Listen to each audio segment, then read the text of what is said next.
Olá, e eu voltei aqui no canal Las Chicas de la Champ para falar de vinho. Esse é o tema sempre do canal. Hoje, respondendo a sua pergunta.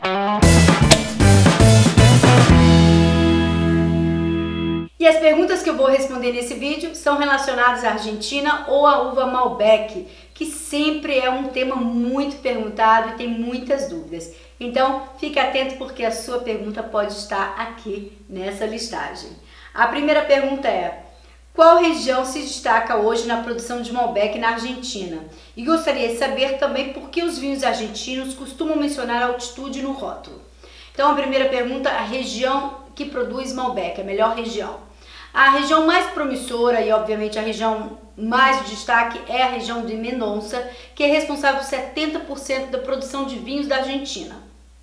Dentro de Mendoza, você tem várias sub-regiões bem importantes. Eu já fiz um vídeo sobre isso, você pode conferir nesse card aqui em cima, mas sem dúvida nenhuma eu tenho que destacar o Luján de Cuyo, que é uma região que tem vinhas velhas e produz Malbecs na linha Premium para cima, que são vinhos de qualidade superior, vinhos até mesmo para guarda, vinhos para 10, 15 anos de garrafa. Então, se você está buscando um Malbec de melhor qualidade, Luján de Cuyo é uma escolha certa para encontrar produtores bem tradicionais que têm Malbec também bem expressivos e bem interessantes. A segunda pergunta da mesma pessoa é sobre a altitude, por que vem muitos rótulos. Isso está virando uma modinha nos rótulos, mas isso é bem interessante, é uma modinha, mas num bom sentido. O primeiro ponto que a gente precisa saber é que a altitude é importantíssima para equilibrar a latitude. Então, o que a gente fala é que a latitude é a linha do Equador, então a gente vai aumentando, ficando zonas mais frias e zonas mais quentes no meio. E o que acontece é que em zonas muito frias, você vai ter uma produção de uva com mais acidez, mas em compensação menos aromáticas, menos expressivas. Em regiões mais quentes, você vai ter uvas com menos acidez, mas em compensação com uma maturação mais longa e vão ser mais expressivas na fruta, nos aromas. E então existem regiões muito quentes, por exemplo, em que a uva adquire açúcar demais, em excesso, e na hora da fermentação você vai ter um vinho muito alcoólico e a fruta se mostra muito madura, a gente chama de vinho quente. O primeiro ponto então na altitude que a gente tem que falar é, por exemplo, a temperatura. Em climas muito quentes isso representa muito porque nós temos um cálculo que a X metros de altitude se diminui a temperatura. Então, numa região muito quente, a altitude colabora para o vinho ficar mais fresco. E também aumenta, às vezes, a possibilidade de um vento e toda essa parte que ajuda a maturação mais lenta do fruto e ao mesmo tempo sem aquele excesso de calor. E já em regiões frias acontece o inverso.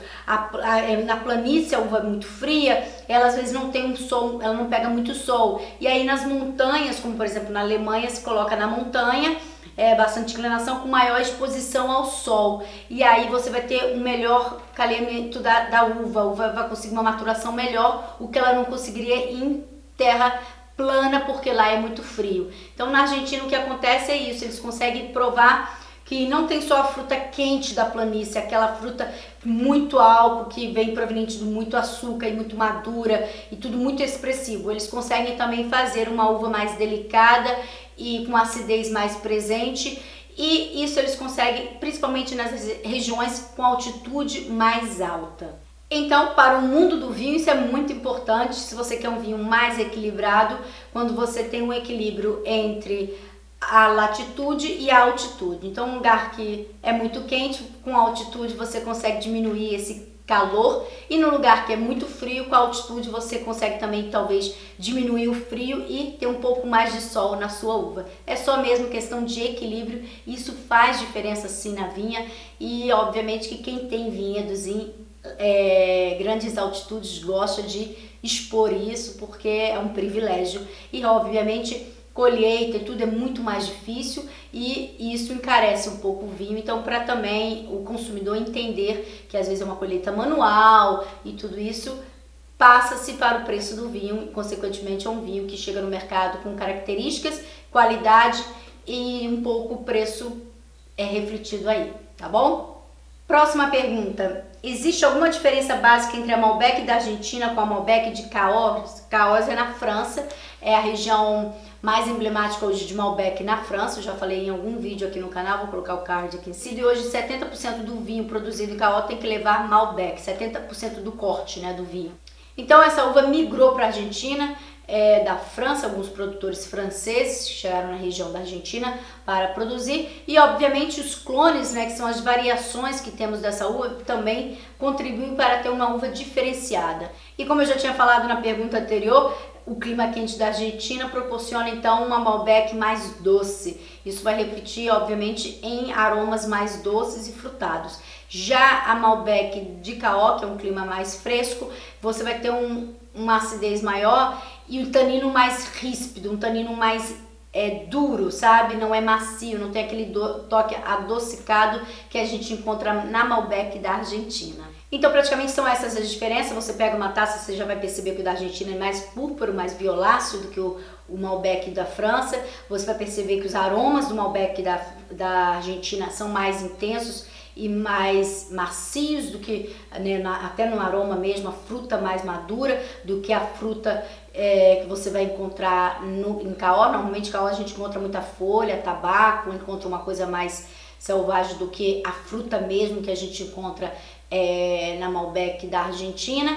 E você vai encontrar obviamente um vinho na Argentina, apesar de bem tânico, mais arredondado do que o Malbec de Cahors, que vai ser um pouco mais ríspido, mais rascante na boca. Essas são as principais diferenças que eu posso dizer assim rapidamente que a gente encontra entre um Malbec e outro.